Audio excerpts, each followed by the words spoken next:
Welcome to our another topic that yesterday opposition leader Rahul Gandhi has written a letter to Narendra Modi ji regarding Andaman Nicobar Islands. The government of India under Niti Aayog, they proposed a mega project, 81,000 crores mega project in Andaman Nicobar Islands. Of course, it was legally challenged in the court on behalf of the tribals. Farmer, our tribal affairs secretary, and she has challenged in the court. So this is what actually the news. Rahul writes to Tribal Affairs Minister and also Prime Minister over FRA violations in the clearance to Greater Noida project.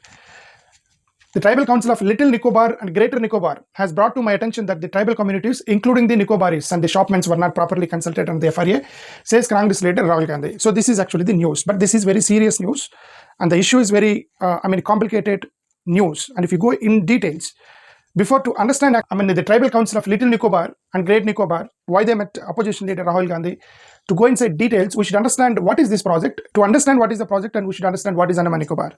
Let us understand on Andaman Nicobar Islands. You know that there are some few islands which are part of India. Andaman Nicobar Islands is part of India, and as well as the Lakshadweep, there are some islands here also. In Lakshadweep also there are islands. These are all part of India. We know that island is nothing but which is an independent land, which is disconnected from main Indian land. This is main Indian land. So there is a disconnection here. There is something called Andaman Nicobar Islands. This is part of India. So this is the India. Here Andaman Nicobar Islands will be there. This is independent land. It is not connected to our main Indian land. There are some islands, Andaman Nicobar Islands. Here, this side, Lakshadweep Islands are also there. So let us talk about this Andaman Nicobar Island. At this place, Indian government, at this place, 81,000 crores project they are undertaking by government of India. Then why they are undertaking, and let's go inside the details. This is actually the map of Andaman Nicobar Islands. So there are multiple islands in a single Andaman Nicobar. So Andaman Nicobar Island is not a single island. There are multiple small islands are there.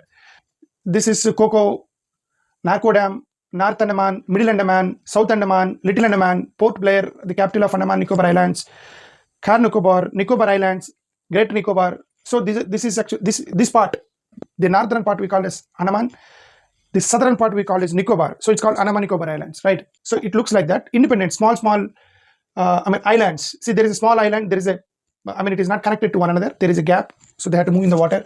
And there is one small island. There is small island. All these independent small islands we call as Andaman Nicobar Islands. Like that, there are 572 islands in Andaman Nicobar. 572 islands. 1,300 kilometers from Chennai. It is from India. It is 1,300 kilometers from India, but it is part of India. That is under the control of Indian government.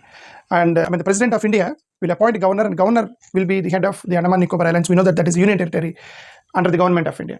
So this is 1,300 kilometers from Chennai, the shortest route. But remember that Andaman Nicobar Islands is just 50 to 100 kilometers from Myanmar. It is just 150 kilometers from Indonesia, and 650 kilometers from Thailand, and 1,200 kilometers from Vietnam, and 1,500 kilometers from Malaysia, and 2,280 kilometers from Maldives. Andaman Nicobar Islands, then who are staying there? 64% of rural people are there, 36% of urban people are there. So they are residing in houses like this, and these are rural people. There will be no caste there. There is no SC, ST, BC like that in Andaman Nicobar Islands, because they all are tribes. 100% they are tribes. 70% of tribes belong to Hindu religion, 20% tribes belong to Christians, and 10% belong to Muslim tribes. So this is actually in nutshell what is that Andaman Nicobar Island. But now the Indian government proposed one project there. This is Andaman Nicobar Island map. In this southern part and the coastal line, Indian government proposed a mega project which we call it as Greater Andaman project. 81,000 crores worth of project. There are four projects they undertaken, sub-projects. One is International Container Transshipment Terminal. There is one project they are building, and they want to build, it's proposed. And International Airport they want to build, and Township and Area Development they want to build, and Power Plant they want to build. Well, what is the reason that Indian government is proposing this is, as I already said, it is very close to Myanmar, just 100 kilometers from India, 50 kilometers from Myanmar, just 150 kilometers from Indonesia, and then Burma, and all these small South Asian countries. It's easy for shipping, establishment of army, tourism, trade, and all these things with other countries like Indonesia, Malaysia, Thailand. To this Port Blair, to this Andaman Nicobar Islands, instead of doing trade on basing from Chennai, basing from Visakhapatnam, basing from Calcutta. So at present we are doing trade from these countries like Indonesia, Malaysia, and all these countries from these shipping bases. So the government thought it is becoming difficult for protection, shipping, all these are becoming difficult. So it is easy that if we can open a project here and we can dump here all this trade, we can dump to this Port Blair. From here, it is local. We don't need any visa Port Blair, Andaman Nicobar Islands, we don't need visa because it is part of India. How you move to Calcutta to Delhi and you can go to Port Blair, Andaman Nicobar Islands. So that's why they proposed these 4 projects. What is International Container Transshipment Terminal, International Airport, Township and Area Development, and Power Plant. These are 4 projects which they proposed. One is, this is Transshipment Terminal in Andaman Nicobar Islands for shipping purpose. Second one is International Airport. This is an international airport they wanted to build. And third one is Township and Area Development. So they want to build some residential township there so that some business people may reside there. And there is a power plant they proposed. So these 4, the purpose is shipping, military, tourism, that we already talked about. It is 81,000 crores project proposed by Government of India under Niti Aayog. So now it's okay. Then what is the problem now? The projects are proposed in this area. They're proposing in this coastal belt. This is called a Great Andaman, a Greater Andaman area called Greater Andaman. There are 4 projects. One, here they wanted to build a shipment. This is international airport they want to build here. And here they want to build township area for residential houses. And there is here power plant they want to build. So this is the proposal. In this place where they proposed, there are tribals. This is now the controversy is around these tribals are living there in this proposed project area as their residents. Now what to do with these tribals? That became a controversy. So the Government of India has some acts to vacate these tribals to undertake the project. This is the problem. This area, this is actually a biodiversity hotspot and tribal reserve area. We have Government of India, there are few acts. We have Indian Constitution, Article 244(1) and 338A. It talks about the protection of the tribals in the forest. So there is constitutional protection for these tribals. We cannot immediately ask them to vacate to build the government projects if the tribals are, they're residing in the forest. Andaman and Nicobar Islands Protection of Aboriginal Tribes Regulation Act 1956, we call as PAT. Protection of Aboriginal Tribes. PAT means Protection of Aboriginal Tribes 1956. There is an act. And the Forest Rights Act, which we call as FRA 2006. These 3 now becoming an issue for the Government of India to undertake the project in this particular proposed area.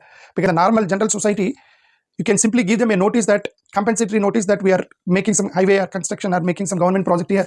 We will give you houses somewhere else, and then give them a notice, and immediately you can shift them to the other place and then take up government project. But for forest area, for the tribals, there is a separate act which is becoming an issue for Government of India. Here, government has to take 4 permissions, or they have to follow 4 rules. The rule 1 is, before diverting forest land for non-forest purposes, infrastructure, the district collector must identify, verify West Forest rights. There are some forest rights for this group. They have some fundamental rights given by Constitution of India, and you cannot immediately move them, throw them away, because the government of Indian Constitution is providing some fundamental rights because they are the citizens of India.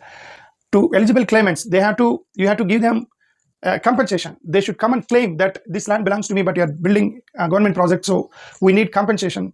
They have to claim from the government, and that certificate, we need to give a clearance certificate. That is one rule 1 they have to follow. The rule 2, Gram Sabha consent. The tribals who are living in that area, they have to arrange a Gram Sabha meeting, and the entire group, all the people who are living in that particular area should agree. Then their consent is must for making government projects in the forest.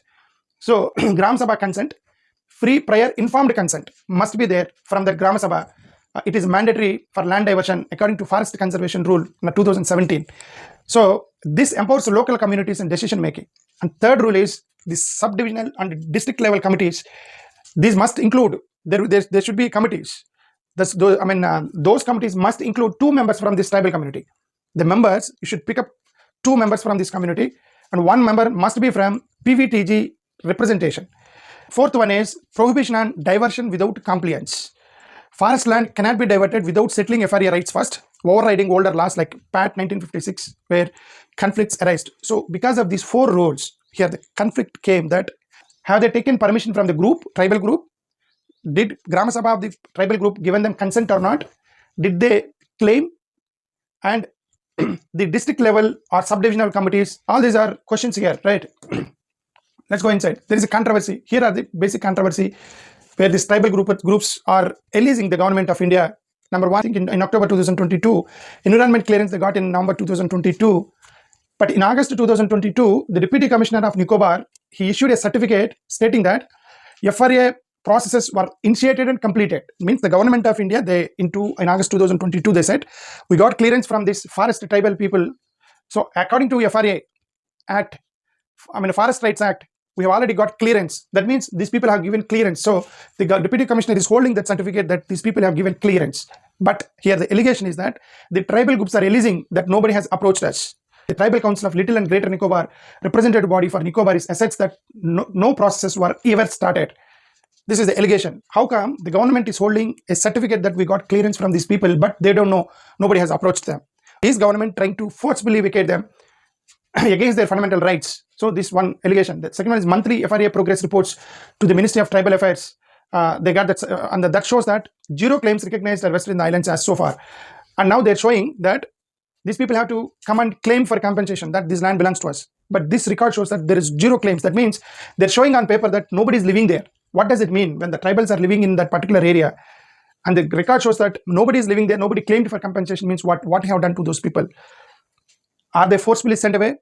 These are all big questions. Here it says that in 2017, according to 2017 rules, their consent was not taken. This is one allegation. The NCST has given notice to the government of India and the Deputy Commissioner of Nicobar and all the government authorities who have got the clearance certificates. They very clearly, NCST said you violated Article 338A and you have to get consent from this group. Then only you can start government project. That is actually an allegation. And moreover, the special Gram Sabha on August 12, 2022 for villages like Lakshmi Nagar, Gandhi Nagar and Campbell, they passed a resolution consenting to land diversion. This is government is saying. But in fact, the criticism is that it had no Nicobaris or shopman representation violating FRA's FPIC mandate. What does it mean? When the Gram Sabha making a decision, there should be representatives from this group, this shopman group, and as well as the Aboriginal group. Their representation is not there. So the Tribal Council withdrew its initial no objection certificate in November 2022, claiming it was obtained under duress with incomplete project details. The Tribal Council should give NOC, no objection certificate, to the Government of India before starting the project. They withdrew the whatever the NOC they had given in 2022 amidst of all these allegations. And then this shopman, semi-nomadic hunter, gathers with limited external contact. So there are shopmen, a group called shopmen. It's one kind of tribe. They don't have external contact, limited external contact. They will kill you if you go there, and strange people they will not allow. So there actually it's one kind of restricted tribals. Even the Government of India restricted to go to the tribal area because they may kill you. So this kind of group also is there in the Andaman Nicobar Islands. So they were represented by a non-PVTG tribal welfare officer from the Andaman, Adim Janjadi Vikas Samiti, a body under the same administration, NIIDC, raising conflict of interest concerns. A particular group is being represented by non-PVTG tribal welfare officer. That is also become another controversy here. The SDLC for Greater Nicobar, formed on July 26, 2022, issued a rights recognition certificate. In 2022, 23 days later, again here without community involvement they issued. FRA ruled required at least 2 ST members. Here only 1 Nicobari was included. This is also against Foreign Rights Act. The FRA was notified in 2007, but the SDLC took over 14 years to form. So for the notification and for forming the SDLC, they have taken 14 years, suggesting deliberate delay until project needs arose. This is another allegation. 1956 protects tribal reserves by prohibiting outside settlement, granting the island administrator unilateral denotification powers. However, FRA supersedes it for right settlement as affirmed by the Supreme Court. The administrator's reliance on Part 1956 to skip FRA is seen as a loophole exploitation, endangering shopmen for foraging grounds and Nicobar's ancestral lands. This is also another issue. In 2004, we know that tsunami hit India, especially the major part of Andaman Nicobar Islands. Tsunami majorly damaged Andaman Nicobar Islands in India. We know that in 2004 tsunami. So during that time, these tribes lost their ancestral properties, ancestral houses, their lands, and they're already displaced. And Government of India did not provide them any alternative properties of their ancestral land. They're already searching and struggling to regain that ancestral properties of their forefathers, which were affected in 2004 tsunami. Before settling that, now the Government of India proposed another project, and it will be another problem for them. There is one farmer, for Tribal Affairs Secretary Meena Gupta. She filed a case in High Court, Calcutta High Court, because the Andaman Nicobar Island comes under the jurisdiction of Calcutta High Court. So she filed a case in Calcutta High Court on behalf of these tribals. And she said whatever the government showing all the certificates, they're all fake certificates, government rules they did not follow. So without consent, they have created all these certificates, Government of India, and she challenged all these irregularities by Government of India to carry on that particular project, 81,000 crore, a Greater Andaman project in Andaman Nicobar Islands. She's challenged in the court. So the court admitted the petition in 2024 and given serious warning to Tribal Welfare Ministry of Government of India. So this is the background. So with this background, they are fearing, because of government move, they're fearing that their cultural will be erased, the marginalization will be shown shopmen settlements, they may overlap the project site. Tribals there say that we support the development of India, but we need information, but there's a lack of information. Demanding stakeholder meetings. You must have a stakeholders meeting, take their consent according to the Protection of Forest Rights Act. After all these things, you have to carry on the project because we are okay with development of India. We support the development of India, but you should follow the Forest Rights Act norms and rules. So that's what actually these people are talking about. And also they're demanding for retaining the ancestral villages post-tsunami. They're asking for post-tsunami compensation also. And there are environmental issues also there. In Beyond Forest Rights Act, there are some critics. They say that it is a biodiversity area, biodiversity law. There is leatherback turtle, that place, whatever they proposed this project, it is actually turtle nesting at Galati Bay. There is a Galati Bay there that is actually called as leatherback turtles. It's actually denotified in 2022. The majority of turtles, that biodiversity plan is in this area, in that area only. Then the government is planning to construct that 81,000 crore mega project in Andaman Nicobar Islands. And also they're saying seismic risk also they're talking about, because already it hit 2004 by tsunami. See, islands 15 feet, subsided 15 feet in 2004 tsunami. It is very risky area if you construct such a huge buildings, and that is what environmentalists, they're warning the government of India. Rahul Gandhi, you wrote a letter yesterday, and earlier Jairam Ramesh also, he responded on that, and Chidambaram also, he wrote a letter to the government of India on this. And the environmental minister Bhupendra Yadav, what he said is, no tribal displacement has taken place, everything is under our control. We are examining, we are looking into, right, we'll take care of. Every government does, right? The government is telling that we'll take care of, we'll receive the complete, we make sure no displeasure, all these people. That's what the government environmental ministry is talking about. But here the experts warn of genocide risk for shopmen. Remember, there is a risk, this is a major risk, that genocide, why he's talking about genocide experts? The government is showing that nobody is living in that area, nobody claimed, and a consent was taken from this group, but they got all the clearance certificates. They're very less in numbers, maybe some 300, 400 families may be there in that particular area and proposed area. But why the government is showing that nobody is living there? Is that mean that the government may genocide, kill all these people? That is what experts are warning, that the contractors, the authorities may kill all these aboriginal groups just for a project. That is one person, he's warning a risk of genocide. That's very serious allegation he made. That's why yesterday Rahul Gandhi wrote a letter to Prime Minister of India, and he says this violation of Forest Rights Act. The Tribal Council of Little Nicobar and Great Nicobar, they met Rahul Gandhi. He said they met me. All these tribal groups, they met me. But you're going against the Foreign Rights Act and you're violating Foreign Rights Act. Nicobar and Great Nicobar, what he said, they were not properly consulted. That's what Rahul Gandhi has written in his letter. No objection certificate was obtained under duress with inadequate information. He did not give them a proper information that we are building a huge project here, 81,000 crore project, and we'll give you separate houses, compensation, you have to move away, and all these things you need to discuss with the tribal group, but they did not do all this. They just held a meeting, or some people were not even met.